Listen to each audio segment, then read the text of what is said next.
Hello ನಮಸ್ಕಾರ. ಶನಿವಾರದ ವಿಶೇಷ ನಿತ್ಯ ಸಂಜೀವಿನಿ ಕಾರ್ಯಕ್ರಮಕ್ಕೆ ತಮಗೆಲ್ಲ ಪ್ರೀತಿಯ ಸ್ವಾಗತ. ನಾನು ಅರವಿಂದ್ ಸೇತುರಾವ್. ಪ್ರತಿ ವಾರ ಈ ಸಮಯದಲ್ಲಿ ನಮ್ಮ ಕಾರ್ಯಕ್ರಮದಲ್ಲಿ ಅನೇಕ ವ್ಯಕ್ತಿಗತ ಸಮಸ್ಯೆಗಳು, ವೈವಾಹಿಕ ಸಮಸ್ಯೆಗಳು, ಗುಪ್ತ ಸಮಸ್ಯೆಗಳು, ಕೆಲವರು ಯಾರತ್ರನೂ ಹೇಳ್ಕೊಳ್ಳದೆ ನರಳಾಡ್ತಾ ಇರ್ತಾರೆ. ಅದಕ್ಕೆ ಪರಿಹಾರ ಕಂಡುಕೊಳ್ಳೋಕ್ಕಾಗುತ್ತಾ ಇಲ್ವಾ ಅಂತ ಹೀಗೆ ಮುಜುಗರ ಪಟ್ಕೊಳ್ತಕ್ಕಂಥ ವಿಚಾರಗಳಿಗೂ ಕೂಡ ನಮ್ಮ ಕಾರ್ಯಕ್ರಮದಲ್ಲಿ ಉತ್ತರ ಸಿಗುತ್ತೆ. ಅನೇಕ ಜನ ನಮ್ಮ ಕಾರ್ಯಕ್ರಮಕ್ಕೆ ಕರೆ ಮಾಡಿ ತಮ್ಮ ಸಮಸ್ಯೆಗಳಿಗೆ ಪರಿಹಾರ ಕಂಡುಕೊಂಡಿದ್ದಾರೆ. ಜೊತೆಗೆ ಒಂದು ಆಸಕ್ತಿದಾಯಕ ವಿಚಾರದ ಕುರಿತಂತೆ ಕೂಡ ವೈದ್ಯರು ಪ್ರತಿ ಮಾಲಿಕೆಯಲ್ಲೂ ಕೂಡ ಮಾಹಿತಿಯನ್ನು ಕೊಡ್ತಾರೆ. ಇವತ್ತು ಅದೇ ರೀತಿ ವಿಶೇಷತೆಯನ್ನು ಹೊತ್ತು ನಿಮ್ಮ ಮುಂದೆ ಬಂದಿದ್ದೀವಿ. ಒನ್ಸ್ ಅಗೇನ್ ವೆಲ್ಕಮ್ ಟು ನಿತ್ಯ ಸಂಜೀವಿನಿ.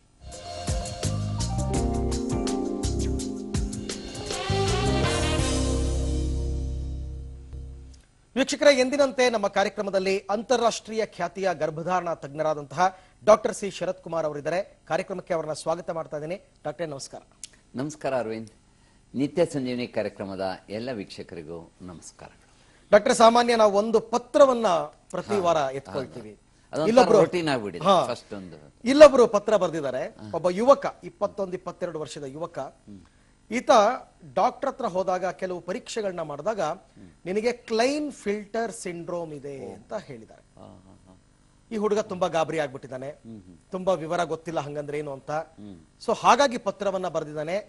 ಈ ಕ್ಲೈನ್ ಫಿಲ್ಟರ್ ಸಿಂಡ್ರೋಮ್ ಅಂದ್ರೆ ಏನು, ಇದು ಯಾರಿಗ್ ಬರುತ್ತೆ, ಯಾಕೆ ಬರುತ್ತೆ, ಹೆಂಗೆ ಇದನ್ನ ಪರೀಕ್ಷೆ ಮಾಡ್ತಾರೆ, ಇದಕ್ಕೆ ಪರಿಹಾರ ಏನು, ಎಲ್ಲದಕ್ಕಿಂತ ಮುಖ್ಯವಾಗಿ ಆತ ಅವಿವಾಹಿತ. ನಾನು ಮದುವೆ ಆಗ್ಬೋದಾ, ನನಗ್ ಮಕ್ಕಳಾಗತ್ತಾ, ನನ್ನ ವೈವಾಹಿಕ ಜೀವನ ಚೆನ್ನಾಗಿರುತ್ತಾ, ಇದು ಲೈಂಗಿಕ ಸಮಸ್ಯೆನಾ, ಹೀಗೆಲ್ಲಾ ಪ್ರಶ್ನೆಗಳನ್ನ ಕೇಳಿದ್ದಾರೆ. ಅದಕ್ಕೆ ತಮ್ಮಿಂದ ಇವತ್ತು ಪರಿಹಾರ. ತುಂಬಾ ಒಳ್ಳೆ ಪ್ರಶ್ನೆ ಬಂದಿದೆ ಅರವಿಂದ್. ನಿಜಕ್ಕೂ ಈ ತರದ ಪ್ರಶ್ನೆಗಳು ಇತ್ತೀಚೆಗೆ ನಮ್ಮ ಪತ್ರಗಳು ನೋಡ್ತಾ ಇದ್ರೆ ಎಷ್ಟೆಷ್ಟು ಒಂಥರ ಗಾಢವಾದ ತೊಂದರೆಗಳು ಸಿಕ್ಕಾಕೊಂಡಿರ್ತಾರೆ. ಅದನ್ನ ಯಾರ ಹತ್ರನೂ ಹೇಳ್ಕೊಳಕ್ಕಾಗೋದಿಲ್ಲ. ಇದ್ರ ಒಂದು ಟಿಪಿಕಲ್ ಎಕ್ಸಾಂಪಲ್. ಅಟ್ಲೀಸ್ಟ್ ಹೇಳ್ಕೊತಾ ಇದ್ದಾರೆ ಇವಾಗ ಇದಕ್ಕೆ ಪರಿಹಾರ. ನೋಡಿ, ಕ್ಲೈನ್ ಫಿಲ್ಟರ್ ಸಿಂಡ್ರೋಮ್ ಅಥವಾ KF ಸಿಂಡ್ರೋಮ್ ಅಂತ ಒಂಥರ ಶಾರ್ಟ್ ಕಟ್ ಅಲ್ಲಿ ಹೇಳ್ತೀವಿ. ಕ್ಲೈನ್ ಫಿಲ್ಟರ್ ಸಿಂಡ್ರೋಮ್ ಅಂತ. ಇದು ಒಬ್ಬ ಕ್ಲೈನ್ ಫಿಲ್ಟರ್ ಅಂತ ಒಬ್ಬ ವಿಜ್ಞಾನಿ, ಒಬ್ಬ ವೈದ್ಯ ವಿಜ್ಞಾನಿ ಕಂಡಿಡಿದಂತಹ ಒಂದು ಕಾಯಿಲೆ. ಈ ಕಾಯಿಲೆಯ ಬಹಳ ಮುಖ್ಯವಾದ ಒಂದು ಅಂಶ ಅಂತಂದ್ರೆ ಇದು ಜೆನೆಟಿಕ್ ಡಿಸಾರ್ಡರ್. ಅಂದ್ರೆ ಈ ವರ್ಣತಂತುಗಳಲ್ಲಿ ವ್ಯತ್ಯಯ ಆಗಿ ಬರತಕ್ಕಂತಹ ಕಾಯಿಲೆ. ಅನುವಂಶಿಕ ಅಲ್ಲ. ಅಂದ್ರೆ ಜನರೇಷನ್ ಅಲ್ಲಿ ಬರೋದಿಲ್ಲ, ತಂದೆ ತಾಯಿಂದ ಬಂದಿರೋ ತರದ ಕಾಯಿಲೆ ಅಲ್ಲ. ಆದ್ರೆ ಜೆನೆಟಿಕ್ ಡಿಸಾರ್ಡರ್. ಇದ್ರಲ್ಲಿ ಬಹಳ ಮುಖ್ಯವಾದಂತ ಒಂದು ಅಂಶ ಅಂತಂದ್ರೆ ಈ ಕ್ಲೈನ್ ಫಿಲ್ಟರ್ ಸಿಂಡ್ರೋಮ್ ಅನ್ನೋದು 500 ಜನ ಗಂಡಸರಲ್ಲಿ ಒಬ್ಬನಿಗೆ ಬರ್ತದೆ. ಅಂದ್ರೆ 500 ಪುರುಷರಲ್ಲಿ ಒಬ್ಬನಿಗೆ ಈ ಕಾಯಿಲೆ ಬಂದಿರ್ತದೆ. ಇದು ಈ ವರ್ಣತಂತುಗಳ ವ್ಯತ್ಯಯದಿಂದ ಉಂಟಾಗತಕ್ಕಂತಹ ಕಾಯಿಲೆ, ಒಂಥರ ಜೆನೆಟಿಕ್ ಡಿಸಾರ್ಡರ್. ಅಂದ್ರೆ ಈ ವರ್ಣತಂತುಗಳು ನಮ್ಗೆ ಎಲ್ರಿಗೂ ಗೊತ್ತಿದೆ. X ಮತ್ತು Y ಕ್ರೋಮೋಸೋಮ್ ಸೇರಿದಾಗ ಒಂದು ಮಗು ಆಗುತ್ತೆ ಅಂತ. ಅದು XX ಇದ್ರೆ ಹೆಣ್ಮಗು ಆಗುತ್ತೆ, XY ಇದ್ರೆ ಗಂಡು ಮಗು ಆಗುತ್ತೆ. ಅಂದ್ರೆ ಕ್ರೋಮೋಸೋಮ್ಸ್ಗಳಲ್ಲಿ ಇದರಲ್ಲಿ ಸ್ಪರ್ಮ್ಸು ಎಗ್ ಸೇರಿದಾಗ ಸ್ಪರ್ಮ್ ನಲ್ಲಿ Y ಕ್ರೋಮೋಸೋಮ್ ಅಥವಾ X ಕ್ರೋಮೋಸೋಮ್ ಹೋಗ್ತಾ ಇರ್ತದೆ. ಮೊಟ್ಟೆನಲ್ಲಿ X ಕ್ರೋಮೋಸೋಮ್ ಇರ್ತದೆ. So Y chromosome X chromosome ಸೇರಿದಾಗ XY ಆಗ್ತದೆ, ಅಥವಾ 2 X ಸೇರಿದಾಗ ಹೆಣ್ಮಗು ಆಗ್ತದೆ. ಆದ್ರೆ ಒಂದೊಂದ್ಸರಿ ಏನಾಗೋಗ್ತದೆ, 2 Xಗಳು ಮತ್ತು 1 Y ಸೇರ್ಕೊಂಡ್ಬಿಡ್ತದೆ. ಸಾಧ್ಯತೆ ಇದೆಯಾ? ಇದೆ 500ಕ್ಕೆ 1. ಅಂದ್ರೆ ಒಂದು ಗಡ್ಸ್ ಮೊಟ್ಟೆ 2 X ಇರೋದಕ್ಕೆ 1 Y ಹೋಗಿ ಸೇರ್ಕೊಂಡ್ಬಿಡ್ತದೆ. ಅಥವಾ ಈ ಎಗ್ಗು ಡಿವೈಡ್ ಆಗ್ತಾ ಇದ್ದಾಗ XY ಡಿವೈಡ್ ಆಗೋದ್ರ ಬದಲು XXY ಡಿವೈಡ್ ಆಗ್ಬಿಡ್ತದೆ. ಅಂದ್ರೆ ಈ ಒಂಥರ ಈ ಮ್ಯಾಥಮೆಟಿಕಲ್ ಜಗ್ಲರಿ ಅನ್ಬೋದು. ನಾವೇನೋ ಒಂದು ಗುಣಿಸ್ಬೇಕಾದ್ರೆ ಕೊಡ್ಬೇಕಾದ್ರೆ ಒಂದೊಂದು 1000ಕ್ಕೊಂದು ಮಿಸ್ಟೇಕ್ ಮಾಡ್ಬಿಡ್ತೀವಿ, ಒಂದು ಡಿಜಿಟ್ ವ್ಯತ್ಯಾಸ ಮಾಡ್ಬಿಡ್ತೀವಿ. ಅದೇ ತರ ಈ ವರ್ಣತಂತುಗಳಲ್ಲಿ 2 ಸೇರ್ಬೇಕಾದ್ರೆ ಈ ಘರ್ಷಣೆ ಉಂಟಾದಾಗ ಈ ತರ ಒಂದು ವ್ಯತ್ಯಯ ಉಂಟಾಗ್ಬಿಡುತ್ತೆ. ಈ ಆಗೇನಾಗುತ್ತೆ, X ಮತ್ತು Y ಅಂದ್ರೆ ಇವ್ರಿಗೆ ಅಲ್ಲಿ 46 ಬದಲು 47 ಕ್ರೋಮೋಸೋಮ್ಸ್ ಇರ್ತದೆ. XY ಬದಲು XXY ಇರ್ತದೆ. ಇಂತಹ ವ್ಯಕ್ತಿ ಗಂಡ್ಸಾಗ್ಬಿಡ್ತಾನೆ, ಯಾಕೆಂದ್ರೆ Y ಕ್ರೋಮೋಸೋಮ್. ಆದ್ರೆ ಸಂಪೂರ್ಣ ಗಂಡ್ಸಲ್ಲ, ಯಾಕೆಂದ್ರೆ X ಎಕ್ಸ್ಟ್ರಾ ಸೇರ್ಬಿಟ್ಟಿತ್ತಲ್ಲ. ಅಂದ್ರೆ ಹೆಣ್ಣಿನ ಅಂಶ 66% ಬಂದ್ಬಿಡ್ತು, ಗಂಡಿನ ಅಂಶ 33% ಮಾತ್ರ ಮಾಡೋದು. ಈಗ 100ರಲ್ಲಿ 2 X ಸೇರ್ಬಿಡ್ತು. ಅಂದ್ರೆ ಅದು ಒಂಥರ ಹೆಣ್ ತರ ಇರ್ತಕ್ಕಂಥ ಗಂಡ್ಸು.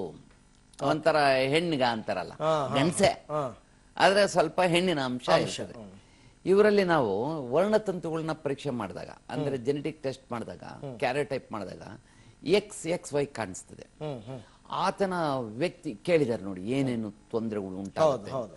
ಈತ ನೋಡೋದಕ್ಕೆ ಬಹಳ ಸ್ಪೃದ್ರೂಪಿಯಾಗಿರ್ತಾನೆ, ಒಳ್ಳೆ ಹೈಟ್ ಇರ್ತದೆ, ಒಳ್ಳೆ ಕಲರ್ ಇರ್ತದೆ, ಕಾಂಪ್ಲೆಕ್ಷನ್ ಇರ್ತಾನೆ, ಒಂದು 6 ಅಡಿ ಹೈಟ್ ಇರ್ತಾನೆ, ಒಂಥರ ಕೋಲ್ಮುಖ, ಗಡ್ಡ ಎಲ್ಲ ಒಂದ್ ಸ್ವಲ್ಪ ಜೋರಾಗಿ ಇರ್ತದೆ, ಗಲ್ಲ, ಜೊತೆಗೆ ನೈಸ್ ಆಗಿರ್ತಾನೆ, ಅಂದ್ರೆ ಕೂದಲುಗಳು ಕಡಿಮೆ ಇರ್ತದೆ, ಒಂಥರ ನೋಡಿದ್ರೆ ಒಳ್ಳೆ ಪೈಲಟ್ ಕಣ್ಣಂಗೆ ಕಾಣಿಸ್ತಾ ಇರ್ತಾನೆ, ಕ್ಲೀನ್ ಶೇವನ್ ಪೈಲಟ್ ತರ. ಅಂದ್ರೆ ಮುಖದಲ್ಲಿ ಕೂದಲುಗಳು ಕಡಿಮೆ ಇರ್ತದೆ, ಯಾವಾಗ ನೋಡಿದ್ರು ಕ್ಲೀನ್ ಶೇವನ್ ತರ ಕಾಣಿಸ್ತಿರ್ತಾನೆ, ಆದ್ರೆ ಆಕ್ಚುಲಿ ಅವನು ಶೇವೆ ಮಾಡಿರೋದಿಲ್ಲ. ಅಂದ್ರೆ ಈ ಕೂದಲುಗಳು ಬೆಳವಣಿಗೆ ಕಡಿಮೆ ಇರ್ತದೆ. ಮಾತಾಡಿದಾಗ ಸ್ವಲ್ಪ ಹೆಂಗಸರು ವಾಯ್ಸ್ ಕೇಳಿಸುತ್ತೆ. ಯಾರೋ ಹಲೋ ಅಂತ ಅಂದಾಗ ಏನಮ್ಮ ಚೆನ್ನಾಗಿದ್ಯಾ ಅಂತ ಅಂತಾರೆ, ಇವನು ಆಕ್ಚುಲಿ ಗಂಡ್ಸು, ಆದ್ರೆ ಆ ಕಡೆ ಕೇಳಿದವ್ರಿಗೆ ವಾಯ್ಸ್ ಸ್ವಲ್ಪ ಅಂತ ಗಡ್ಸುತನ ಇರೋದಿಲ್ಲ, ಹೆಂಗಸಿನ ವಾಯ್ಸ್ ಇರ್ತದೆ. ಜೊತೆಗೆ ಈ ಡಿಸ್ಟ್ರಿಬ್ಯೂಷನ್ ಆಫ್ ದಿ ಫ್ಯಾಟ್ ಇದೆಯಲ್ಲ, ಅದು ಸ್ವಲ್ಪ ಪೆಲ್ವಿಸ್ನಲ್ಲಿ, ಅಂದ್ರೆ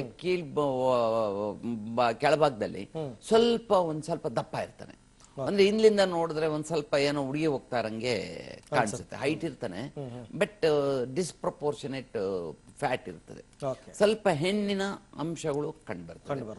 ಜೊತೆಗೆ ಸ್ತನಗಳು ಸ್ವಲ್ಪ ದಪ್ಪ ಇರ್ತವೆ, ಸ್ವಲ್ಪ ಗೈನಕೋಮ್ಯಾಸ್ಟಿಯಾ ಅಂತೀವಲ್ಲ, ಅದು ತುಂಬಾ ದಪ್ಪ ಅಲ್ಲ, ಹೆಂಗ್ಸ್ಗೆ ಇರ್ಬೇಕಾದಷ್ಟು ದಪ್ಪ ಅಲ್ಲ. ಒಂದು 13-14 ವರ್ಷದ ಹುಡುಗಿಗೆ ಸ್ತನಗಳು ಇರ್ತಾವಲ್ಲ, ಆ ತರದ ಸೈಜ್ ಸ್ತನಗಳು ಇರ್ತವೆ.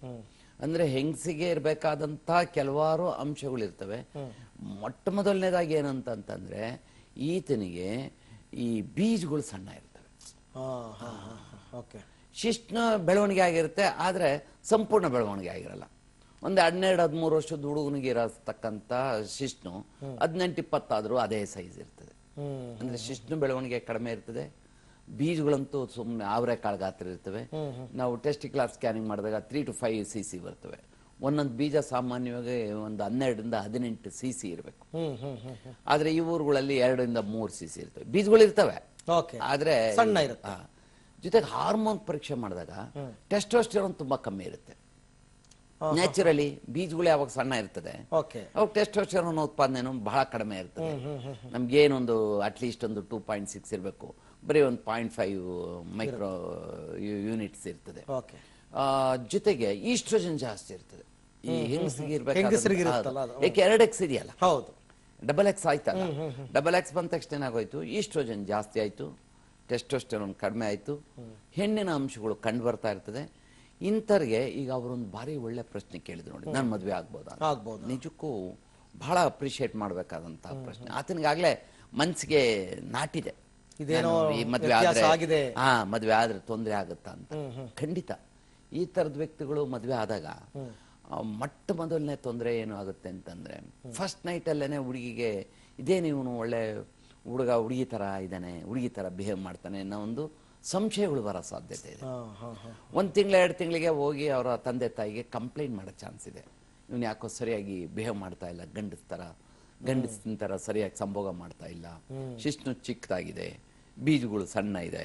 ಅವಳೇನಾದ್ರೂ ಬಾರಿ ಇಂಟೆಲಿಜೆಂಟ್ ಗರ್ಲ್ ಆದ್ರೆ ಅವಳೆಲ್ಲ ಎಕ್ಸಾಮಿನ್ ಮಾಡ್ಬಿಡ್ತಾಳೆ, ಅಬ್ಸರ್ವ್ ಮಾಡ್ಬಿಡ್ತಾಳೆ, ಇದೇನ್ ಬೀಜಗಳು ತುಂಬಾ ಸಣ್ಣ ಇದೆ, ಥರ್ಡ್ ಸ್ಟೇಜ್ ಇದೆ, ಶಿಶ್ನು ಸಣ್ಣ ಇದೆ, ಯೋನಿ ಪ್ರವೇಶನೆ ಮಾಡ್ತಾ ಇಲ್ಲ, ಸಂಭೋಗ ಸರಿಗೆ ಮಾಡ್ತಾ ಇಲ್ಲ ಅಂತ ಕಂಪ್ಲೇಂಟ್ ಮಾಡೋ ಚಾನ್ಸ್ ಇರ್ತದೆ. ಹಾಗಾಗಿ ಮದುವೆಗಳು ಮುರಿದೋಗೋ ಸಾಧ್ಯತೆ ಇದೆ. ಯಾಕೆಂತಂದ್ರೆ ಯಾವಾಗ ಸಂಭೋಗ ಶಕ್ತಿ ಕಡಿಮೆ ಇರ್ತದೆ, ವೀರ್ಯ ಕಡಿಮೆ ಇರ್ತದೆ, ಆಗ ಮುರಿದು ಬೀಳೋ ಚಾನ್ಸ್ ಇರ್ತದೆ. ಅಕಸ್ಮಾತ್ ಆ ಹುಡುಗಿ ಹಂಗೆ ಅಡ್ಜಸ್ಟ್ ಮಾಡ್ಕೊಂಡು ಹೋದ್ಲು ಅಂತ ಇಟ್ಕೊಳ್ಳಿ, 1 ವರ್ಷ 2 ವರ್ಷ ಅಡ್ಜಸ್ಟ್ ಮಾಡ್ಕೊಳ್ತಾಳೆ, ಅದಾದ್ಮೇಲೆ ಮಕ್ಕಳಾಗಲ್ಲ. ಅಲ್ಲಿ ಇರೋದು ಇನ್ಫರ್ಟಿಲಿಟಿ. 99.9% ಕ್ಲೈನ್ ಫಿಲ್ಟರ್ ಸಿಂಡ್ರೋಮ್ ಇರೋ ವ್ಯಕ್ತಿಗಳಿಗೆ, ಗಂಡಸಿಗೆ ನಿರ್ವೀರ್ಯತೆ ಇರ್ತದೆ. ಅಂದ್ರೆ ವೀರ್ಯಾಣುಗಳು ವೀರ್ಯ ಬರ್ತಾ ಇರ್ತದೆ. ವೀರ್ಯ ಬರೋದು ಪ್ರಾಸ್ಟೇಟ್ ಗ್ರಂಥಿಯಿಂದ ಮತ್ತು ಶುಕ್ಲ ಗ್ರಂಥಿಯಿಂದ ಮತ್ತು ವೀರ್ಯಕೋಷ್ಠದಿಂದ. ಆದ್ರೆ ಬೀಜದಿಂದ ಬರ್ತಕ್ಕಂಥ ಬೀಜ ರಸ ಇದೆಯಲ್ಲ, ಅದರಲ್ಲಿ ವೀರ್ಯಾಣುಗಳು ಇರೋದಿಲ್ಲ. ಇಲ್ಲಿ ಬಹಳ ಮುಖ್ಯವಾದ ಅಂಶ ಅಂದ್ರೆ ವೀರ್ಯಕ್ಕೂ ವೀರ್ಯಾಣುವು ತುಂಬಾ ಜನ ಕನ್ಫ್ಯೂಸ್ ಮಾಡ್ಕೊತಾರೆ. ಇವನ್ ಕೆಲವು ಡಾಕ್ಟರ್ಸ್ ಕನ್ಫ್ಯೂಸ್ ಮಾಡ್ಕೊಳ್ತಾರೆ. ಸೆಮೆನ್ ಬರ್ತಾ ಇದೆ ಅಂತಾರೆ, ಸೆಮೆನಲ್ ಸ್ಪರ್ಮ್ ಇಲ್ಲ. ಏನಂತಂದ್ರೆ ಈ ಕೆರೆಯಲ್ಲಿ ನೀರಿದೆ, ಅದ್ರಲ್ಲಿ ಮೀನಿಲ್ಲ. ಹಾ ಹಾ ಹಾ ಹಾ ಕಾಫಿ ಇದೆ, ಸಕ್ಕರೆ ಇಲ್ಲ ಒಳಗಡೆ, ಓಕೆ ಆತರ ಶುಗರ್ಲೆಸ್ ಕಾಫಿ. ಅಂದ್ರೆ ವೀರ್ಯ ಇದೆ, ಅದರಲ್ಲಿ ವೀರ್ಯಾಣುಗಳಿಲ್ಲ. ಅಂದ್ರೆ sperms are live objects, cells, ಜೀವಕೋಶಗಳು. ಸೊ ಇಂಥ ವ್ಯಕ್ತಿಗಳಲ್ಲಿ ವೀರ್ಯ ಒಂದು ಚೂರು ಬರ್ತಿರುತ್ತೆ ಸ್ಯಾಂಪಲ್, ಆದ್ರೆ ಅದನ್ನ ನಾವು ಪರೀಕ್ಷೆ ಮಾಡಿ ನೋಡಿದಾಗ ಅದರಲ್ಲಿ ವೀರ್ಯಾಣುಗಳಿರಲ್ಲ. ಆಗ ಆತನಿಗೆ ಸಂತಾನೋತ್ಪತ್ತಿ ಆಗೋದಿಲ್ಲ. ಆಗ ಅವನ ಇದು ಕೂಡು ಗೊತ್ತಾಗುತ್ತೆ. ಅಲ್ಲಿವರೆಗೂ ಗೊತ್ತಾಗಲ್ಲ. ಹುಡುಗಿ ಇಂಟೆಲಿಜೆಂಟ್ ಆಗಿದ್ರೆ ಮೊದ್ಲೇ ಕಂಡುಹಿಡಿತಾಳೆ. ಕೆಲವು ಸರಿ ಏನಾಗುತ್ತೆ, ಹೆಂಗಸರುಗಳು ಅಷ್ಟೊಂದು ಅದನ್ನ ಮುಚ್ಚಿಟ್ಕೊಂಡು ಹಾಗೆ ಬರ್ತಾರೆ. ಕಷ್ಟಪಟ್ಟು ಸಂಭೋಗ ಮಾಡ್ಬೋದು, ಅವರು ಸ್ವಲ್ಪ ಮಾಡ್ಬೋದು, ಶಿಸ್ತು ಇರ್ತದೆ. ಅದೇ ಹೇಳನಲ್ಲ, ಒಂದು 12-13 ವರ್ಷದ ಹುಡುಗನಿಗೆ ಏನ್ ಸೈಜ್ ಇರ್ತದೋ ಒಂದ್ 3 ಇಂಚು 3.5 ಇಂಚ್ ಇರ್ತದೆ. ನಿಮಿರ್ಕೆನೂ ಸ್ವಲ್ಪ ಆಗುತ್ತೆ, ಕಷ್ಟಪಟ್ಟು ಸಂಭವ ಮಾಡ್ಬೋದು. ಬಟ್ ಅದು ತೃಪ್ತಿಕರವಾಗಿ ಆಗ್ತಿರೋದಿಲ್ಲ. ಜೊತೆಗೆ ವೀರ್ಯ ಏನಿದೆ, ವೀರ್ಯದಲ್ಲಿ ವೀರ್ಯಾಣು ಇರಲ್ಲ. ಆಗೇನಾಗುತ್ತೆ, they land up in infertility, primary infertility. ಆಗ ಏನಾಗುತ್ತೆ, ಈ ಏನು ಮದುವೆ ಆಗಿರ್ತದೆ ಅದು ಅಲ್ಲಿ ಕಾಂಪ್ಲಿಕೇಶನ್ಸ್ ಆಗೋ ಚಾನ್ಸ್ ಇರುತ್ತೆ. ಹುಡುಗಿ ಕಂಪ್ಲೇಂಟ್ ಮಾಡ್ತಾಳೆ. ಆಗ ಟೆಸ್ಟ್ಗಳು ಮಾಡಿದಾಗ ಇವನಿಗೆ ಈ ರೀತಿ ತೊಂದರೆ ಇದೆ ಅಂತ ಗೊತ್ತಾಗುತ್ತೆ. ಫ್ಯಾಮಿಲಿ ಕೋರ್ಟ್ಗಳಿಗೆ ಹೋಗ್ತಾರೆ. ಅಲ್ಲಿ ಹುಡುಗಿ ಮನೆ ಕಡೆಯವರು ಇದನ್ನ ಹಾಕ್ತಾರೆ, ಇವನ್ ಗೊತ್ತಿದ್ದನು ಮದುವೆ ಮಾಡಿದ್ರು, ನಮಗೆ ಮೋಸ ಮಾಡಿದ್ರು, ಇದೆಲ್ಲ ಹೇಳಿಲ್ಲ ಅಂತ. ಆಗ ಈ ವಿಚ್ಛೇದನ ಆಗ್ತದೆ. ಮುಂದಿಂದು ಕಾಂಪ್ಲಿಕೇಶನ್ಸ್ ನಿಮಗೆ ಗೊತ್ತೇ ಇದೆ, ಸೋಷಿಯಲ್ ಪ್ರಾಬ್ಲಮ್ಸ್ ಇವೆಲ್ಲ ಇದಾಗ ಸಾಧ್ಯತೆ ಇದೆ. ಅದರಿಂದ ಇಂಥ ವ್ಯಕ್ತಿಗಳು, ಈಗ ನಮ್ಗೇನು ಪತ್ರ ಬರೆದಿದ್ದಾರೆ, ಇವರು ಮದುವೆ ಆಗೋದಕ್ಕಿಂತ ಬಹಳ ಹೆಚ್ಚು ಜಾಗರೂಕತೆ ಕ್ರಮಗಳನ್ನ ತೆಗೆದುಕೊಳ್ಬೇಕಾಗುತ್ತೆ. ಹುಡುಗಿ ಮನೆಯವರಿಗೆ ಸರಿಯಾಗಿ ಹೇಳಿ ಮಾಹಿತಿ ಕೊಡ್ಬೇಕಾಗುತ್ತೆ. ಬಟ್ ಇರೋ ವಿಚಾರ ಹೇಳ್ಬಿಟ್ರೆ ಯಾರು ಒಪ್ಕೋತಾರೆ ಡಾಕ್ಟ್ರೆ? ಒಂದೊಂದ್ಸರಿ ಸೆಕೆಂಡ್ ಮ್ಯಾರೇಜ್ ಇರ್ತವೆ, ಒಂದೊಂದ್ಸರಿ 2ನೇ ಮದುವೆ ಅನಿವಾರ್ಯತೆ ಇರ್ತದೆ, ಕಡು ಬಡತನ ಇರ್ತದೆ.